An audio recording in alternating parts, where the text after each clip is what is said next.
So apparently my videos are confusing because I am not talking in them, I am using subtitles. So I'm trying to make a video where I talk and hopefully it turns out okay. I just feel like I talk too much and make them too long. So hopefully this is more understandable, more clear. This is a tools video, the tools I like to use. This is the watercolor paper I like to use. It's called Arches. It has a stamp on it. I don't know if you can see that says Arches. And so this is the smoother front side that I like to use. The back side is more textured. I don't like to use the back side. I like to use this side. And what I do with my paper is I buy it in these giant sheets. I don't like to buy the pad because if you buy the pad, it doesn't have these cool torn edges and it has like sticky black stuff that gets stuck to it. It's gross. I don't like it. So this is 100% cotton. That is the best quality you can get with watercolor paper. And I buy them in huge sheets and I fold them by lining them corner to corner. And I fold on the crease, I flip it over, I do it again on the other crease. You get a nice fold. This is just a paper folder. You can also use the end of a paintbrush and then you tear it to make the paper smaller. And you can buy these pretty much any art website. For to paint on, I use a piece of board or foam board. You can use foam board. And you put clear tape, not like Scotch tape, like the big fat packaging tape, and you cover it all and it will make it waterproof. And so you'll have your paper on and you use masking tape on the edges to hold your paper down. You can also use oops, what happened? You can use clips. One of mine got stuff spilled all over it, so I only have one left. But if you use clips to hold your paper down, you want at least two. And your paper will warp when it gets wet. That's why I like to use tape. The nice thing about 100% cotton paper is when you're done with your painting and it's all wavy, you can turn it upside down, lightly spray it and iron it on a low setting to get the wrinkles out. That's what I do. I'll have to make a video about how to do that. But right now I'm just showing you all my tools so you can see what I personally use. Oh, and also something I like to use is a light box, and I'll use that so that I can trace a drawing or a photograph if I'm doing a portrait.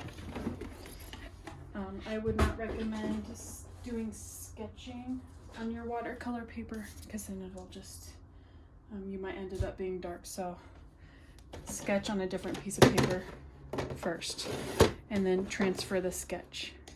So here is my palette. I don't recommend putting acrylic paint on it because it won't come off. And when you paint, these kind of palettes are nice because you can use your board and lean it up on here and it tilts it at an angle. And so when you're painting, it flows downward and it gets nice and even. Whereas if you were painting completely flat, the paint is just gonna stay and the gravity won't help spread it out. So that's just another tip.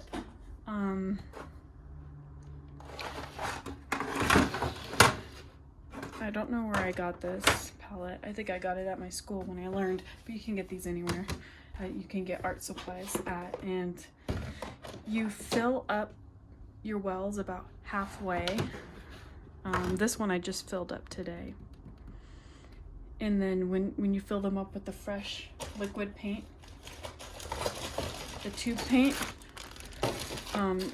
it's all gonna be, you know, pretty wet. So you wanna let it sit for like, I don't know, 6 hours so it hardens a little bit and doesn't get all, it's easier to transport when it hardens, but I don't really need to do that. Whenever you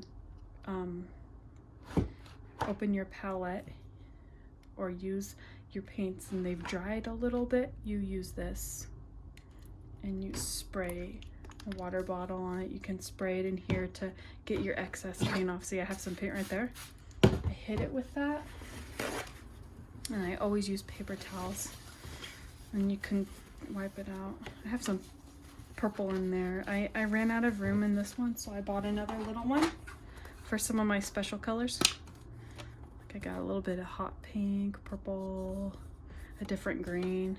And so this is when your colors get hard. See, these aren't watered down as much as these, so they'll get harder. I mean, it's not like you'll never be able to use them. It's just, it's harder to work with them when they're so dry and hard.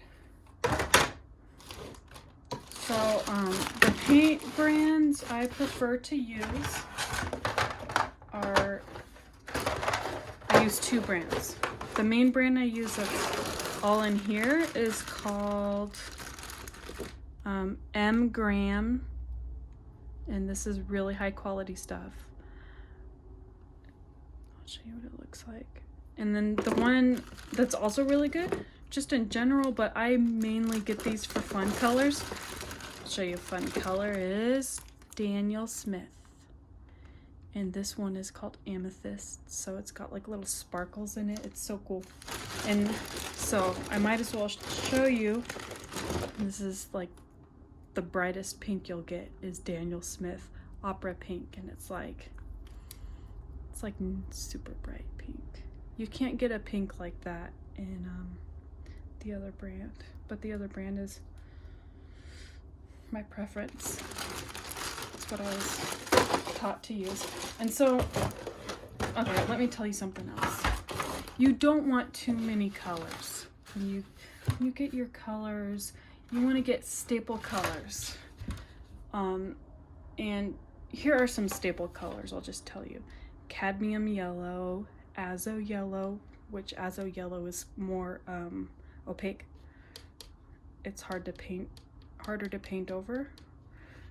Gamboge, cadmium orange, cadmium red light, Indian red, quinacridone rose, alizarin crimson. Azo green is not a standard color. I just really like to have some nice greens. Cobalt teal is a fun color. It's really dirty. I accidentally got dirty water in there. Cobalt blue, manganese blue, ultramarine blue, phthalo blue, Payne's gray, green light, raw sienna, burnt umber, yellow ochre. So you really don't need more colors than just your basics, because you really want to mix. You want to mix colors. And when you buy your colors, you also want to make a color chart. When you make a color chart, you have all your colors this way, and then you can figure out what all your mixtures are gonna be, which is super helpful, because then you figure out what all the good skin tones are gonna be there and there. And now I will show you some other things that I like to use. I use a lot of ink. I use gold ink, white ink, and make sure it's Indian ink. India ink is the best. I don't know why, but it is. And what's the other one? Oh, just black ink. See, it says India. They're different brands, but it's India ink. And also you can use masking fluid to keep the white of your paper instead of using white ink, but doing this for like stars would be ridiculous because it would take too long to remove them. I also like to use gold leaf, and if you use gold leaf you need adhesive or else it won't stick. I like to use an X-Acto knife for like if I accidentally get like a little dot of paint on like the paper and I want to scratch it off. I will scratch it off very, very, very lightly with this because you don't want to destroy your paper, and then erase the shavings off. And that's one way. Or you can just try to get it off with a paintbrush in water, but that might smear it. And another thing is your waters. You want to have 2 waters when you're painting. And I just started doing this like within the last year, and it made a huge difference. A dirty water and a clean water. So when you paint and you have paint on your paintbrush and you want to pick up some other paint, you wash it off in the dirty water and then wipe it off on a paper towel. And then you want to grab another color, you pick up your clean water. And this way your colors won't get nasty, because if you have really dirty water, it's gonna make your colors not pure anymore. They'll be really, really nasty looking. And one more thing, I'll show you some of my tools. Oh, and that, okay. So I'll show you this first actually. It is a blow dryer, and this will be your best friend, because then you won't have to wait super, super long time to dry your watercolors. Just don't blast it on high and make your paint fly everywhere. And it'll just take like a couple minutes to dry. And these are my tools. The best paintbrushes are like Winsor Newton. These are expensive, but I've had these since college, so they're still here. This size and this size, I don't know what this is, 1 inch and this is 1/2 inch. These are really great brushes. They're good for washes, especially this big one. And the other brand I use is Kolinsky. Those are good brushes too. I do have like cheap brushes, and these ones like die a lot faster, but I still get them. And then these ones are fun to use. Quill brush.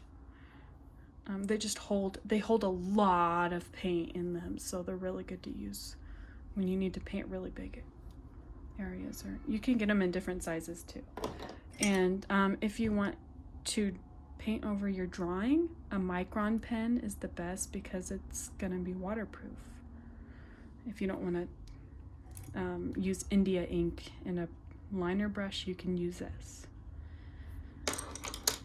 Sometimes I like to use this little dot tool to make stars or little highlights. Other times I'll use a toothbrush and put the ink on it, and then you flick it and it makes tiny, tiny stars. Another way to make stars is the bigger brush, and then you tap it, but you'll get white all over your hands because you can tell I've done stars recently. And so these are all the tools I use. I don't think I missed anything, but if you ever have any questions, let me know and I'll answer them the best I can.